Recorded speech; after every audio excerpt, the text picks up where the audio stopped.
The Tea Biz podcast delivers tea news that you need to know.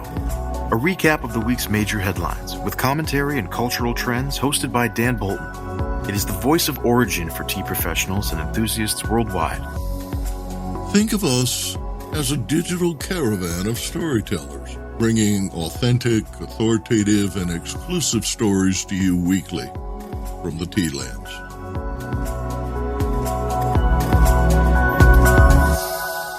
Hello, everyone. Here are this week's headlines. Tea value surges as production slows in China. International Tea Day is May 21st, and the SOFA Summit is May 23rd.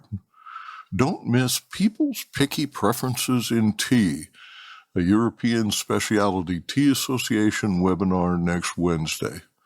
Plus, Yunomi Life founder Ian Chun discusses Japan's resurgent tea export market and the remarkable story of the record-setting 2 million yen hand-rolled green tea. More in a minute, but first, this important message. What makes a perfect cup of Ceylon tea? The perfect cup is from the tea businesses that ensure the protection of all the children living within their tea estates. We salute Kailani Valley, Telawakili, Bogawanthalawa, Harana, and Elliptia tea estates. Support Save the Children, Sri Lanka. Values surged as production slowed in China, a country that has powered tea growth for decades. China is the world's largest tea producer and consumes 40% of global tea, mainly green. Consumption grew by an average of more than 10% per year from 2009 to 2019, but declined to 2.5% growth in 2020. Last year's consumption is estimated to have increased by 4.5%, according to the Economist Intelligence Unit. In 2021, the China Tea Marketing Association estimated the value of China's crop had increased by 30 billion won, about $4.4 billion to 293 billion won, which is about $43.2 billion, an 11.5% increase. Production increased by 3 billion kilos, up by 2.6% compared to 2020. Production values in 6 of China's tea-producing provinces exceeded 20 billion won last year. That's about $3 billion US.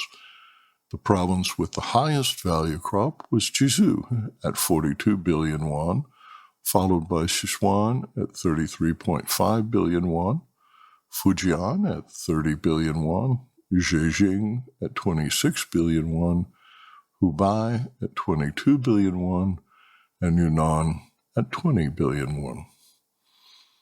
Production stagnated in 2020 as China wrestled with COVID. Last year, the country recovered as demand for away-from-home returned to pre-pandemic levels. China produces 45% of the world's tea in 2021, experiencing an overall increase of about 77,100 metric tons. Yellow tea, highly prized but grown in small quantities, was the only tea category that declined in 2021, falling 8.3% to 13.3 thousand metric tons. White tea saw the biggest increase to 89,900 metric tons, rising 11.4% compared to 2020. Green tea production was flat at 0.36%, an increase of only 6,700 metric tons to a total of 1.85 million metric tons. Black tea continues its growth spurt to 435,000 metric tons, an increase of 7.5% compared to 2020.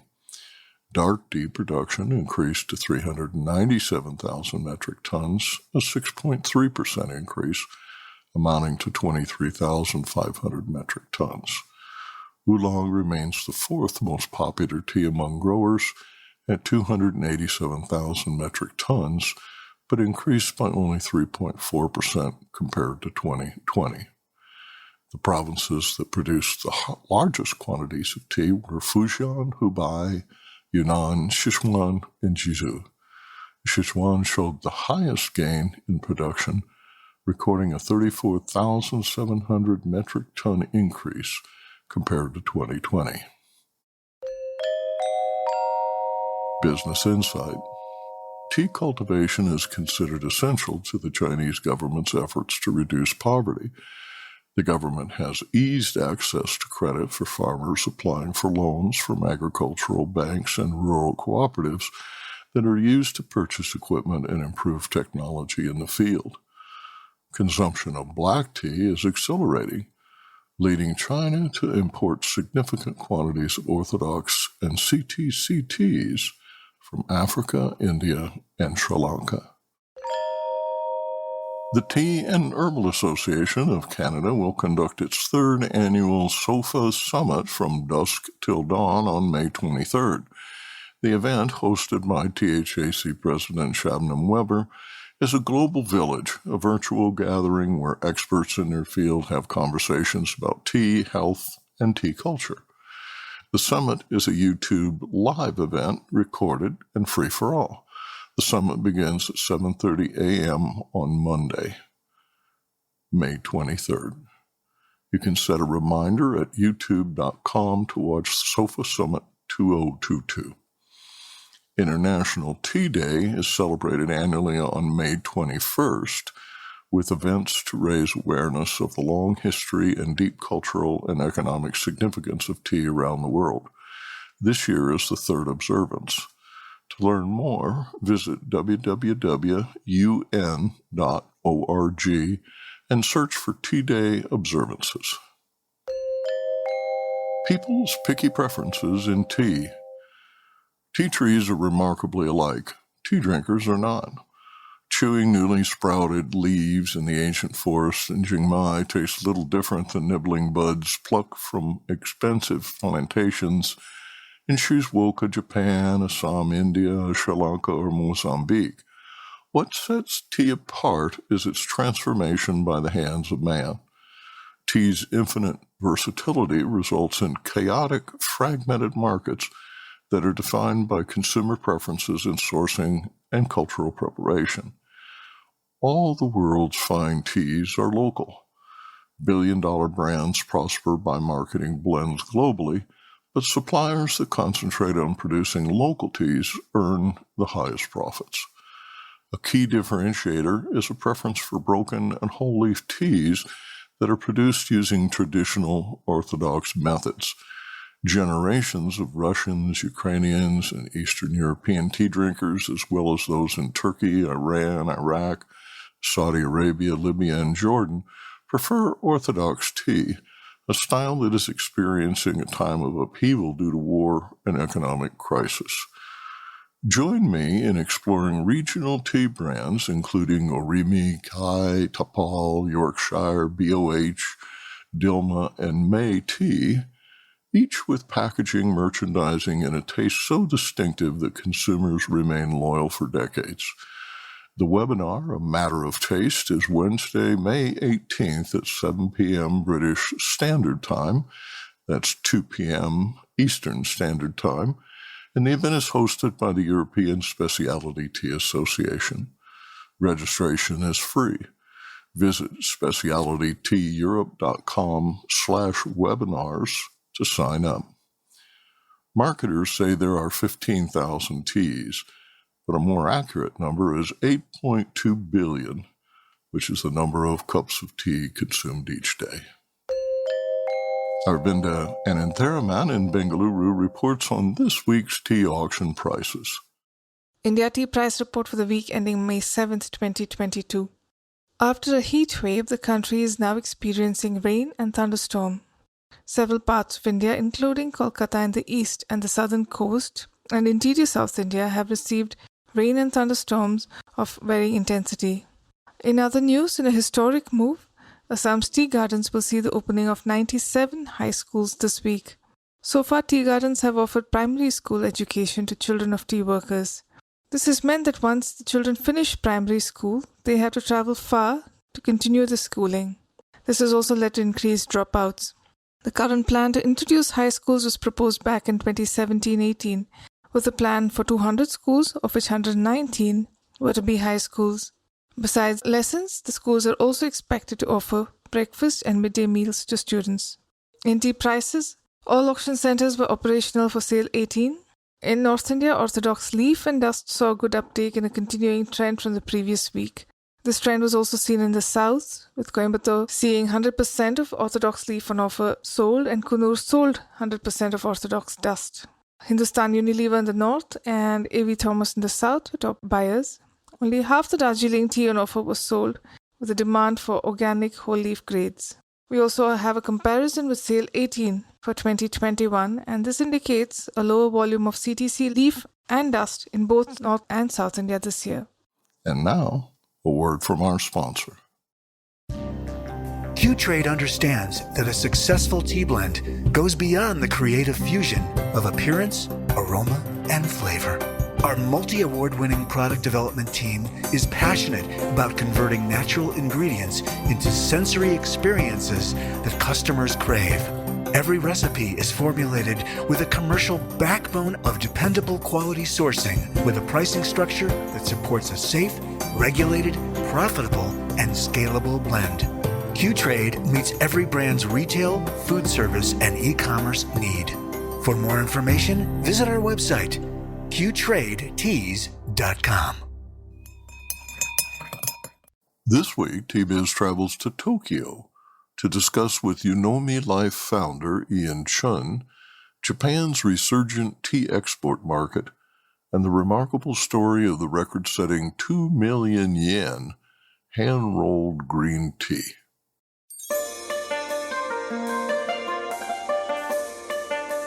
Ian Chun is a Japanese tea merchant, marketer, and CEO of Matcha Latte Media in Tokyo. In 2013, he founded Yunomi Life, an online platform showcasing 170 small-scale Japanese tea farms, with a mission to put Japanese culture into the hands of consumers around the world. It's a real pleasure to have you on the podcast, Ian. I was astounded recently to see the record-setting 2 million yen sale of a single kilo of authentic hand-rolled green Saemidori sencha at the Shizuoka Farmers Market. The transaction value was actually 1.968 million yen to be precise. It's about 15,000 US dollars. This is a record price for tea sold at the first auction. Actually, it's a record price for tea sold in Japan. What the English news media has not portrayed is that there is a very specific reason for this specific price. The tea was sold by the new Japan Agriculture Co-op division called Fuji Izu. This co-op is a merging of 8 different smaller co-ops in the eastern region of Shizuoka. And so the previous record was set last year at 1.08 million yen. I guess you would say a business partner of the new co-op decided that they were going to make it a celebratory number by taking that 1.08 million yen figure, adding 888,000 yen to that figure, and bidding on the tea for 1.968 million yen. The price has an auspicious meaning to it. The number 8 in the Japanese language has auspicious meaning to it. So they are basically congratulating the co-op for their wonderful new venture. And so that's the backstory to the pricing of this tea. The idea is to create a congratulatory moment for the co-op. Let's talk a little bit about the tea itself. It is a handmade tea from the Saemidori cultivar, a Yabukita cross first bred in 1969 and registered in 1990. What are the qualities that make this tea cultivar special? So the Saemidori cultivar has been a rising star in the last few years in the tea industry in Japan. It is a cultivar that has a very strong element of sweetness to it. The sweetness and umami flavor in tea leaves is generally what is valued in the Japanese market. Also valued is the color of the leaf, the shine of the leaf, the appearance of the leaf is also valued. So when somebody is bidding on tea, tasters judge by tasting a tea that's been basically steeped in boiling water for several minutes, looking for defects in it. And the Saemidori cultivar generally has a tendency to have a very sweet rather than bitter flavor, which gives it an advantage over the most common cultivar, Yabukita. If you see photographs of the tea that was bid on, you can also see that because it was hand rolled, it's very, very, very fine needles. And this is a characteristic of hand rolling that you can get these very, very fine needles. They've probably also done some refinement by taking out smaller, less needle-shaped leaves from the batch. And so you will get one of the most beautiful leaves that if you ever have a chance to see this, will ever see. Well, one of the difficult things about hand rolling is that you do need to have a master who is very, very, very skilled and talented at hand rolling. When sencha leaves, any type of sencha type of leaf like yokuro or kabusecha, they are rolled by machines that built to imitate hand rolling. So in any region of Japan, you have hand rolling preservation societies that teach farmers and processors, not just farmers, but farmers and processing workers, how to hand roll the tea. And by learning how to hand roll the tea properly, that allows them to adjust the machines by the amount of temperature of the air that's blown in to help the leaf get dry. And those things are something that you learn by hand rolling. So when you hand roll, you know what the feel of the leaf is. And then when you're using the machines, you can take some leaf out of the machine to feel it, to see exactly how the processing is going. But a machine also allows you to standardize the process, whereas hand rolling is very much an art and craft. So somebody who is very, very good at hand rolling will be able to produce a very, very good tea leaf. Your example of preservation societies established to pass on the skills of hand rolling tea is indicative of people who respect the leaf and traditional processing as a practical art. Japan has seen the demise of traditional methods recently because of the cost of maintaining standards defined by local custom and codified by the awarding of geographical indicators. In any industry, you have the high level and the low level, the high grade and the low grade. And I would say that even in matcha production, the traditional method of producing is using straw built over a canopy that allows the tea leaves to grow freely, that you would then hand pick, and then you process it into tencha and grind it into matcha. The types of methods that are utilized to increase the volume and therefore lower the price certainly, are a break from tradition. On a positive note, you would say that there are modern innovations that help the farmer increase profitability. And certainly there are many, many farmers who are not traditionally tencha farmers and who are many factory processors who are not traditionally tencha and matcha factories. And they may be operating without knowing exactly how it was done and how it should be done. You can definitely see that the innovations that are made with a background of the original methods. For example, when you look at the grinding machines and the quality that is necessary for matcha in the grinding machines, the traditional grinding machine is the stone mill, and now you have things like ball mill grinding machines, as well as jet air propulsion pulverization machines. And these machines, they operate in a different way, in a very different method than the stone mill, than the traditional stone mills. They allow the processor to produce the grind matcha in much, much larger quantities than much more efficiently. They know that you need to be able to specify, for example, the size of the grain of the matcha. So a standard grain size for traditionally milled matcha is generally about, on average, 5 microns. And so you could get to 5 microns with these pulverization machines if you wanted to. And so that type of knowledge still exists in the industry. I do think that you see people utilizing the tradition for marketing gimmicks in a kind of inauthentic way. I see this even in Japan, where you see matcha sold in cheap chocolates, and it says that it was stone mill ground. And so if it's stone mill ground, it should be high quality. But if they use low quality leaves and they stone mill grind it instead of grinding it properly to the full 5 micron size, they can grind it very quickly to get more efficiency out of the stone mill, and then have a more coarse grain that they can then use for marketing.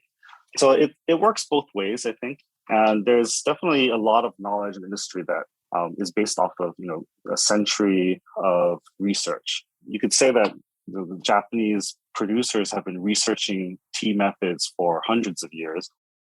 Tea exports led by matcha were up 26% to 20 billion yen, about $175 million last year, as Japan set an export record.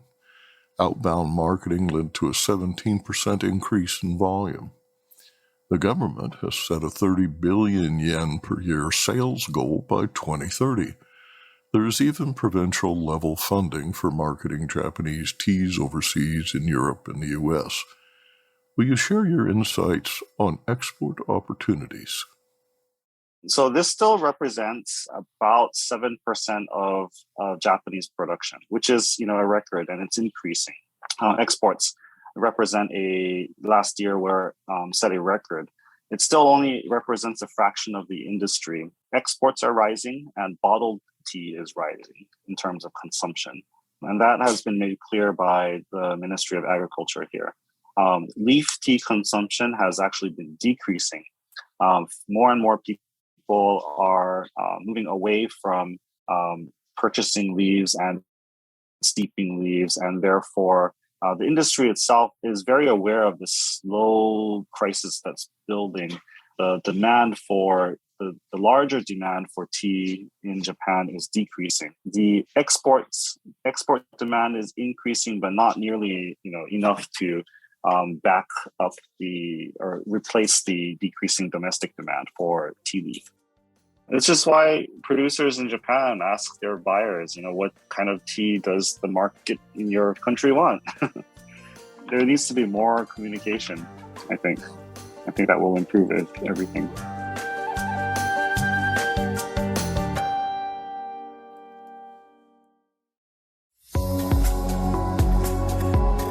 Intrigued by what you heard in today's podcast?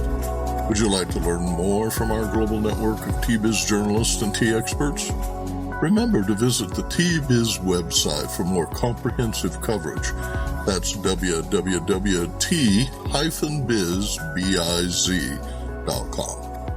Thanks for listening. Farewell till next week.